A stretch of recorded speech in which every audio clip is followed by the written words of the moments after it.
এটা হচ্ছে ময়ূর। এটা বেসিক্যালি পুরুষ ময়ূর, যেটার বৈজ্ঞানিক নাম হইতেছে প্যাভো ক্রিস্টেটাস। তো আগে বাংলাদেশে অনেক ময়ূর বিচরণ করে বেড়াতো বনে বাজারে। এখন বাংলাদেশে প্রায় বিলুপ্ত একটা প্রজাতির পাখি।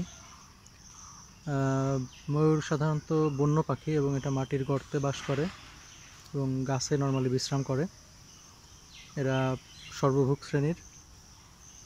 পুরুষ ময়ূরের শরীরেরই পেখমটা অনেক বড়।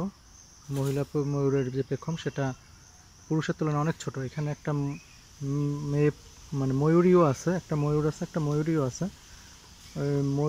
ময়ূরটা অনেক ছোট ওর যেটার পেখম, কিন্তু ময়ূরের পেখমটা হচ্ছে অনেক বড়। এই পেখম মেলে হচ্ছে ও ময়ূরকে আকর্ষণ করে। এই আর কি। এটা হচ্ছে বরিশালের দুর্গাসাগর দিঘিতে দুটো ময়ূর এরকম আছে। ধন্যবাদ।